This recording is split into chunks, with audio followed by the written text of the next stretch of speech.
Assalamualaikum. Okey, kembali lagi pelajaran Pendidikan Kesihatan tingkatan 2. Hari ini kita akan belajar tajuk penyalahgunaan bahan. Okey, seperti mana yang kamu lihat di skrin kamu, terdapat muka surat 150 muka surat buku teks. Kamu boleh rujuk buku teks. Okey, sebelum ni saya dah bagi kat kamu tugasan untuk mencari jenis-jenis bahan yang disalahgunakan. Okey, contohnya macam dada, jenis-jenis dada, heroin, arak, gam dan sebagainya lah. Air ketum pun boleh. Okey, jadi hari ni bila dah kamu kenal apa itu bahan yang terlarang tadi, okey, kita akan belajar risiko penyalahgunaan bahan. Kemudian mengaplikasikan kemahiran kecekapan psikososial dalam menangani risiko penyalahgunaan bahan. Dan ialah sekali menilai faedah tidak terlibat diri dalam penyalahgunaan bahan. Baik, penyalahgunaan bahan seperti dadah, arak dan gam boleh menyebabkan ketagihan. Bahan-bahan ini boleh memudaratkan kesihatan dan menyebabkan seseorang hilang pertimbangan. Okey, memudaratkan kesihatan maksudnya kesihatan kita akan terjejas, kita akan mendapat sakit. Okey, dan menyebabkan seseorang hilang pertimbangan tu, dia tidak boleh berfikir secara waras lah. Okey, perbuatan ini juga salah dari segi undang-undang negara dan agama. Okey, kalau dari segi agama Islam, dia akan jadi haram sebab perkara yang memabukkan dan menghayalkan.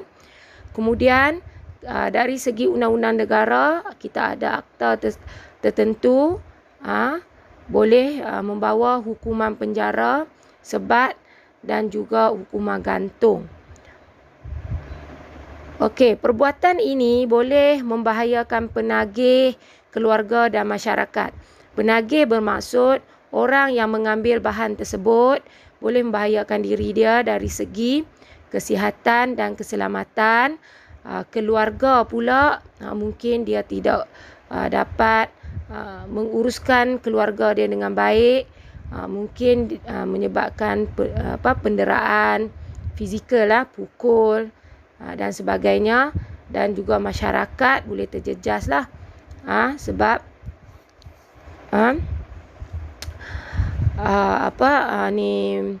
kamu membuat perkara yang tidak baik dan boleh juga merosakkan masyarakat. Okey, baik. Kemudian kita tengok muka surat 152. Risiko penyalahgunaan bahan. Risiko bermaksud kesan. Kesan buruk yang menyebabkan seseorang individu berisiko dengan masalah kesihatan, kegiatan antisosial dan perbuatan jenayah. Kesan buruk yang berlaku sekiranya kamu mengambil bahan yang salah tadi terhadap diri kamu lah. Bahan-bahan yang disalahgunakan boleh memudaratkan kesihatan, menyebabkan kamu sakit dan menyebabkan seseorang individu yang terlibat mudah hilang pertimbangan dan melakukan perkara-perkara di luar jangkaan. Kemungkinan kamu melakukan jenayah yang tidak sedar, tidak disengajakan, sewaktu kamu mabuk, khayal dan sebagainya. Keadaan luar kawalan yang berlaku akan memberi ancaman kepada diri sendiri serta orang lain. Okey, kita tengok satu persatu dari segi fizikal. Okey, dari segi fizikal, dia bagi kat kamu gambar mata merah tu mempengaruhi sistem pernafasan, saraf, jantung, metabolisme dan otot-otot. Okey, kamu akan sesak nafas. Okey, saraf kamu tidak betul, jantung kamu mungkin menyebabkan laju dan juga slow, lemah jantung. Metabolisme kamu iaitu maksud metabolisme ni membolehkan sel membesar dan membiak. Dia akan proses tindak balas kimia, contohnya proses penghadaman. Sekiranya metabolisme kamu terganggu, kamu mungkin tidak boleh membesar. Badan kamu kecil. Okey. Kemudian tak boleh membiak. Bila kamu kahwin mungkin tidak dapat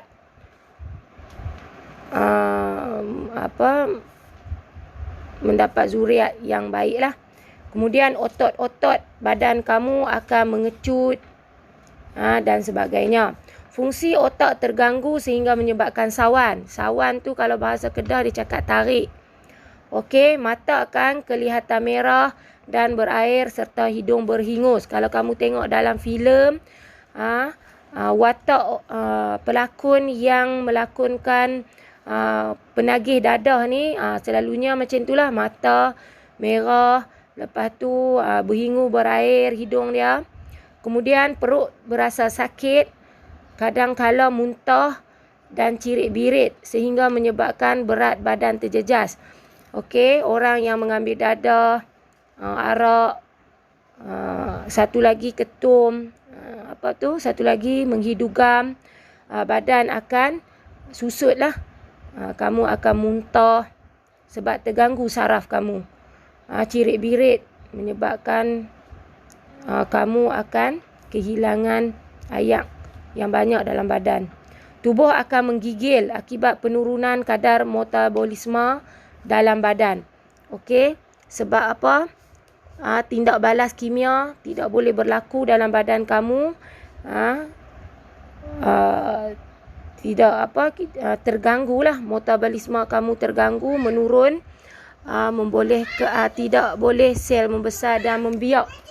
Okey, jadi badan kamu akan menggigil, ketak. Okey, kemudian penampilan diri tidak terurus dan tidak normal. Tak segak lah. Yang lelaki tak nampak segak. Kusut masai, rambut pun macam tak terurus, baju pun tak kemas, macam itulah. Macam tu juga perempuan. Okey, kemudian kita tengok janin. Okey, janin ni adalah kandungan dalam badan, dalam perut seorang perempuan lah, dalam rahim. Okey, janin ni sekiranya ibu yang mengandung, mengambil dadah, minum arak dan sebagainya, anak dalam kandungan dia akan menyebabkan saiz kepala yang terlalu kecil berbanding dengan umur janin tu. Kemudian keadaan muka yang rata dan kelemahan pada sendi-sendi dan otot, mengalami kekurangan berat badan, mengalami kecacatan. Okey, kebiasaan anak yang dilahirkan akan menjadi cacat lah. Okey, seterusnya kita tengok risiko kepada saraf. Okey, risiko kepada saraf, merosakkan saraf-saraf yang terdapat di dalam tubuh badan, saraf otak, saraf mata.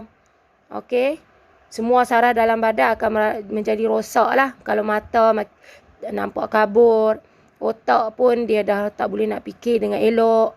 Okey, menyebabkan kecenderungan mendapat pelbagai jenis penyakit seperti sindrom Wernicke-Korsakoff. Sindrom ni kita panggil sindrom WKS, iaitu gangguan otak disebabkan kekurangan vitamin B1 dan kerosakan sel-sel otak yang seterusnya membawa kepada komplikasi psikiatri. Boleh menjadi gila. Otak dah terganggu, lama-lama boleh jadi gila. Okey, seterusnya kita tengok sosial. Kotak hijau tu, hilang minat dan tidak mempedulikan tanggungjawab terhadap diri sendiri, keluarga serta masyarakat di sekeliling. Bila kamu dah terlibat dalam penyalahgunaan bahan dadah, arak, gam, ketum, kebiasaannya kamu tak boleh uruslah diri kamu dengan baik, keluarga dan masyarakat sekeliling kamu dah tak peduli, dah tak boleh, dah hilang kawan-kawan yang baik, kamu akan berkawan dengan golongan yang seperti kamu saja. Okey, kemudian prestasi dan disiplin kerja akan merosot. Bagi orang yang bekerja, okey, akan merosot.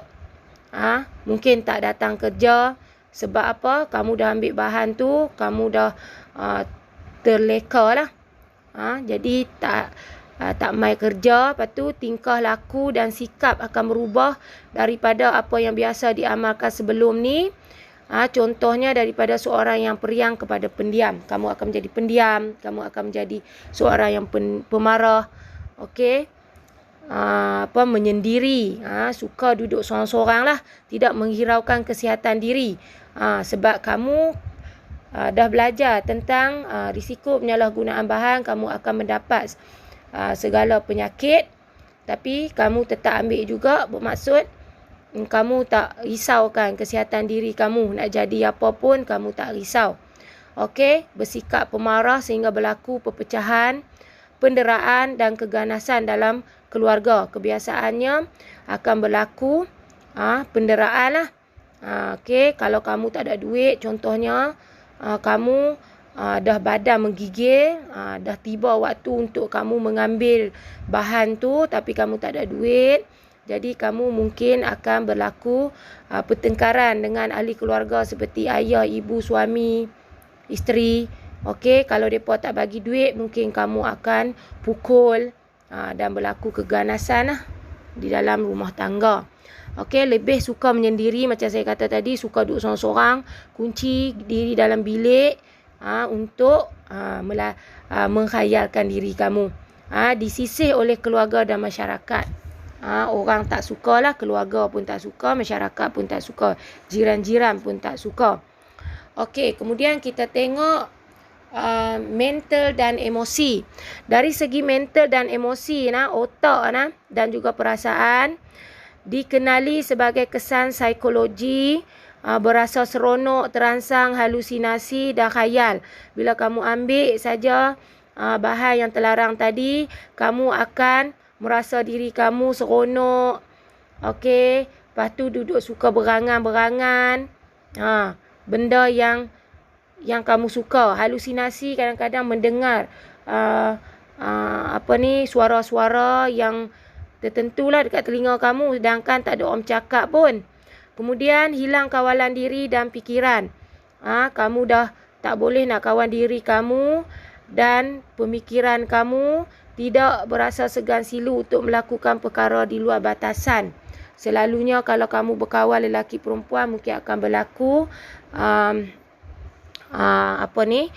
perkara yang tidak baik. Kemudian kalau di khalayak ramai, mungkin kamu tertidur di kaki lima, dalam keadaan telanjang ke ataupun sebagainya, sebab tidak boleh fikir dengan waras lah waktu itu. Waktu kamu ambil bahan tadi. Okey, kemudian berasa keluh kesah, gian dan amat menderita jika tidak mendapat bekalan bahan terlarang. Okey, bila tak dapat saja dadah, arak tadi, kamu akan gelisah lah. Boleh bertindak ganas dan hilang kawalan emosi. Kamu akan marah dan sebagainya. Mengalami gangguan mental dan menjadi tidak waras. Tidak waras tu menjadi gila kalau kamu mengambil terlalu lama lah.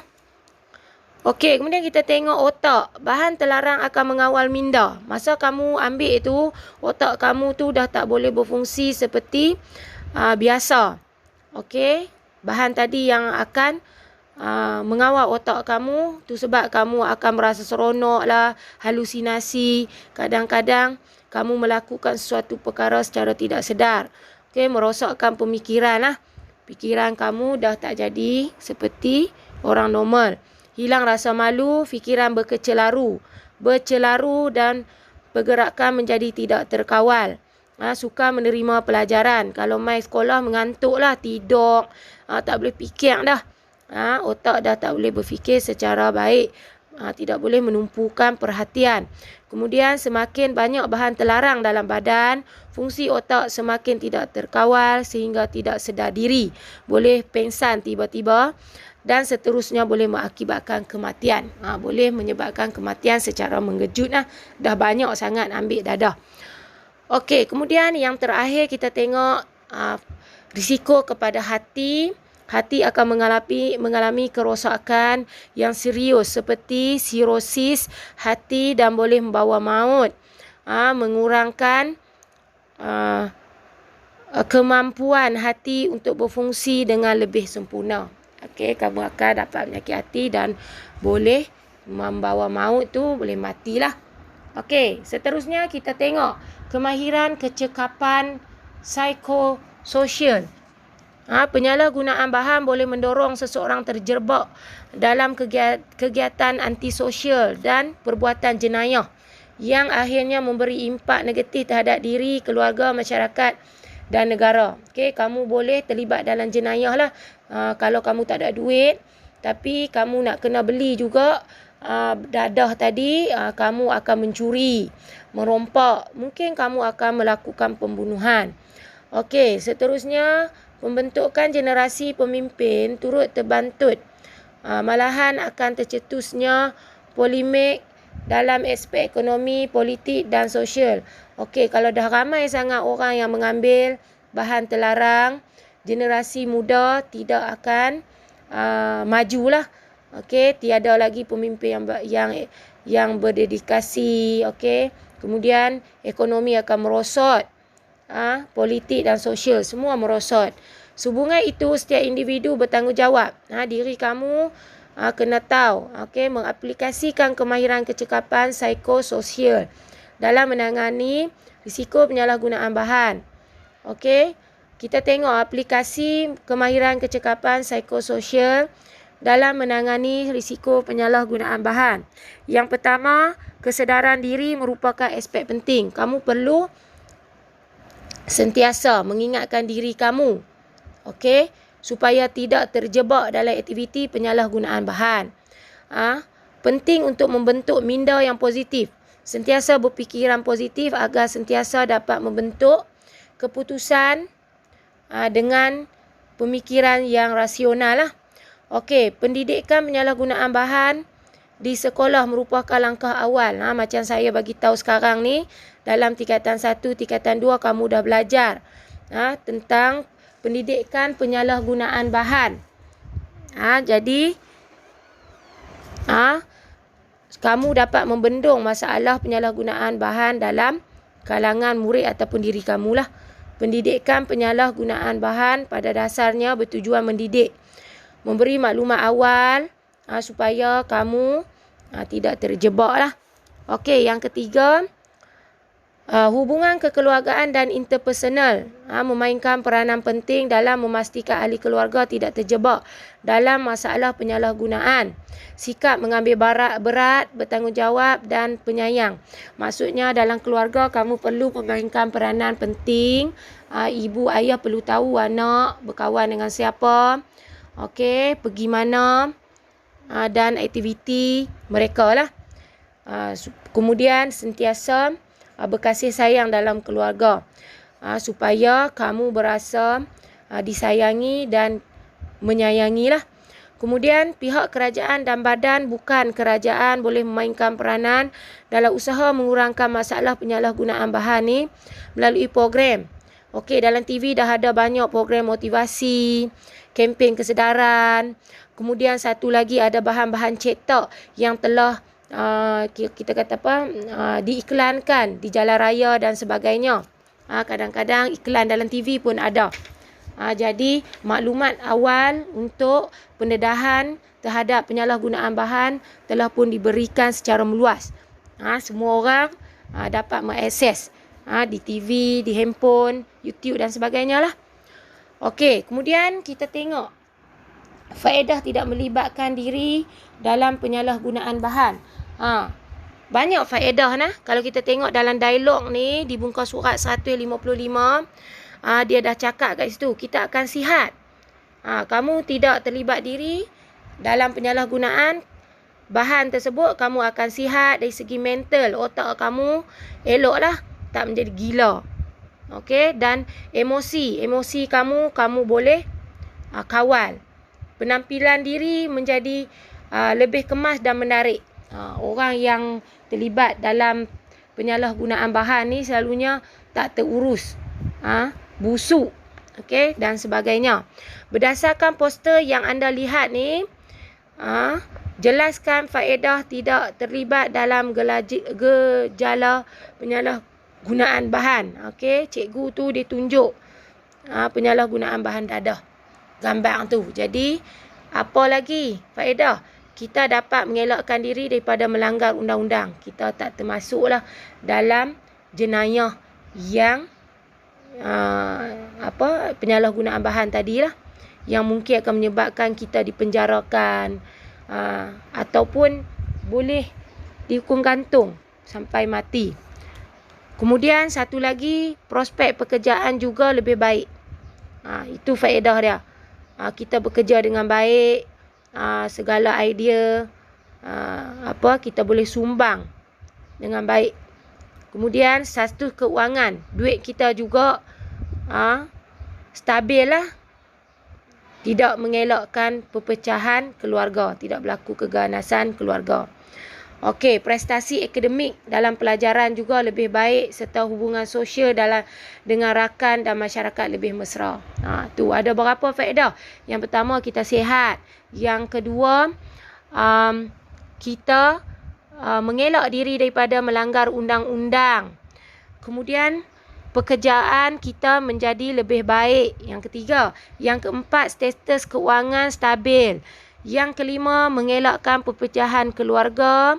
Yang keenam, prestasi akademik menjadi lebih baik. Yang ketujuh, hubungan sosial dengan rakan dan juga masyarakat menjadi lebih mesra. Ada 7 faedah. Okey.